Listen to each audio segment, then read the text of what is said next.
આજે અમારે ખેડૂતોના આંદોલનનો 18મો દિવસ છે અને ખેડૂત છાવણીનો 3જો દિવસ છે। ખેડૂત ખેતરમાં છાવણી નાખીને બેઠા છે। એક જ અમારો વિરોધ છે કે અમારે કોઈ પણ બાબતે ગેસ પાઇપલાઇન અમારા ખેતરમાં નાખવી નથી।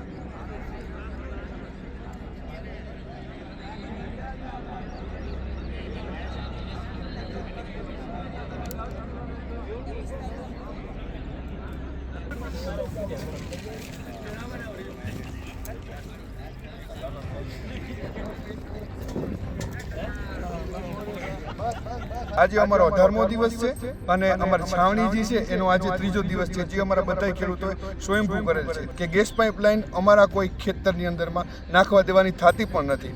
અમે હુતાશઈને આવી જાય જીસીપી લઈ એના બાપુજીની જમીન નથી, અમે ઇન્ટરવ્યુ નથી લેતા, અમે પૂછતા નથી, નામ નથી દેતા। ચોર આવે તો આપણે પોલીસ આગળ જાય, એના બદલે ચોર જ પોલીસ લઈને આવે છે। અમારી ખેતીમાં અમે હાથે ભોજન બનાવીને અમારે જમવું છે ને જો ખુલ્લે આમ જમીએ છીએ અને ફૂલ સુખી છે। સરકાર અમારી ચિંતા કોઈથી કરે જ નહીં।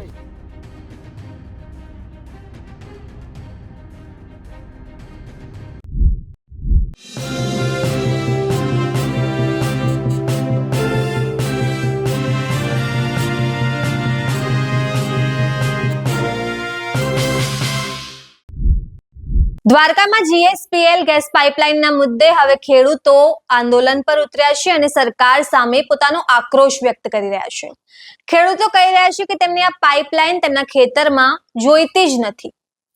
નમસ્કાર, હું છું ચંદ્રિકા પુત્રી નિરાલી મહેરિયા। તો આવો સાંભળીએ ખેડૂતોએ વધુમાં શું કહ્યું। જય જવાન જય કિસાન।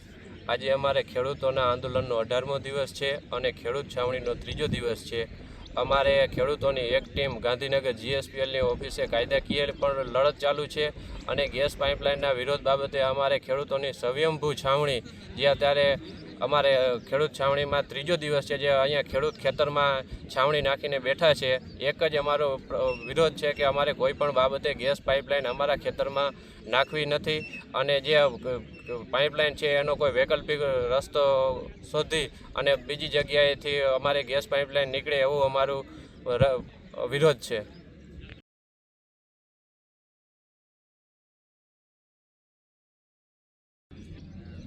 જય જવાન જય કિસાન। જીએસપીએલ એટલે કે ગેસ પાઇપલાઇનના વિરોધની અંદરમાં આજે અમારો 18મો દિવસ છે અને અમારી છાવણી જે છે એનો આજે 3જો દિવસ છે, જે અમારા બધા ખેડૂતોએ સ્વયંભૂ કરેલ છે। અમારી એક ટીમ ગઈકાલે ગાંધીનગર જીએસપીએલની ઓફિસે ગઈ હતી અને એટલે કે અમે કાયદાકીય લડત પણ લડીએ છીએ અને જમીન ઉપર પણ લડત લડીએ છીએ। પહેલાં વિરોધની અંદરમાં એવો વિરોધ કરીએ છીએ કે ગેસ પાઇપલાઇન અમારા કોઈ ખેતરની અંદરમાં નાખવા દેવાની થતી પણ નથી। 29 ગામ દેવભૂમિ દ્વારકા જિલ્લાના અને 3 ગામ જામનગર જિલ્લાના, એટલે કે 32 ગામ છે। અમારે 32 ગામના હરેક ખેડૂતો પોતાની જમીન ઉપર ગેસની પાઇપલાઇન આવે એ નાખવા દેવાની નથી, એ અમારો બધાનો વિરોધ છે।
અમે ગાંધીનગર અમે પાલભાઈ ગેસ પાઇપલાઇનના કાગળિયા માટે અરજી દેવા માટે અમે અંદર ત્યાં ગેટ આગળ દાખલ થયા, તો ત્યાં એને પાસ માંગ્યો। તે પછી બિલ્ડિંગની અંદર દાખલ થયા, તો ત્યાં એની કેમેરા સામે રાખી અમારા પાસ માંગ્યા। તે પછી અમને અંદર દાખલ થવા દીધા। તે પછી કંપની અમારો જવાબ સાંભળી કે આ તમે ક્યાંથી આવો છો, કોણ છો, ખેડૂત છો, ફોટા લીધા। તો અહીં તો ખેડૂતની જમીન છે, અમારા બાપની જમીન છે। અહીંયા અમે હુતાશઈને આવી જાય જીસીપી લઈને, એના બાપુજીની જમીન નથી, અમે એન્ટ્રી નથી લેતા, અમે પૂછતા નથી, નામ નથી દેતા, પોલીસને લઈને આવી જાય. તો આવું તો દેશમાં પહેલી વાર સાંભળ્યું કે ચોર આવે ઘેર તો પોલીસને લઈને આવે કે અહીં ચોરી કરી લીધી. તો ચોર આવે તો આપણે પોલીસ આગળ જાય, એના બદલે ચોર જ પોલીસ લઈને આવે છે કે ભાઈ અહીંથી તમે આ ચોરી કરો, અમે ના નથી કહેતા. તો ખેડૂત ઉપર આ માનસિક ત્રાસ કહેવાય.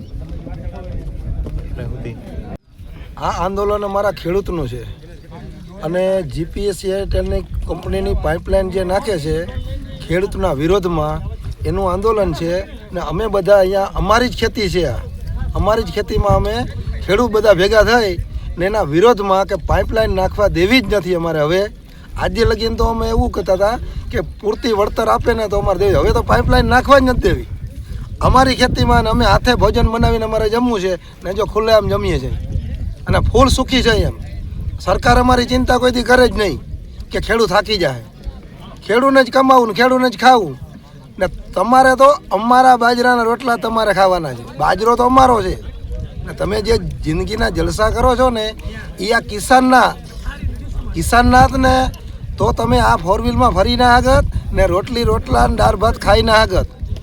આ જિંદગીનો જલસો જ તમે અમારા ખાતે કરો છો. કિસાન અનાજ પકાવે છે એ તમને દીએ છે, અમારો કોઈ ભાવ નથી. અમારા અનાજનો ભાવે તમે કરો છો કે આટલામાં દેવું જ દો ને કાંઈ નહીં.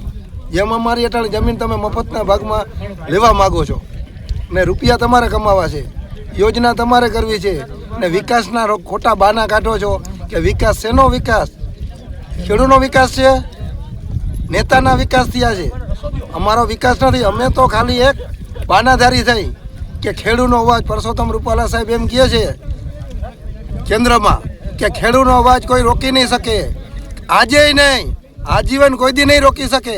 આ ઈ જ ખેડૂત છે, રાડું પાડીને થાકી ગયા, 24 કલાક આંદોલન માથે ઉતરી ગયા.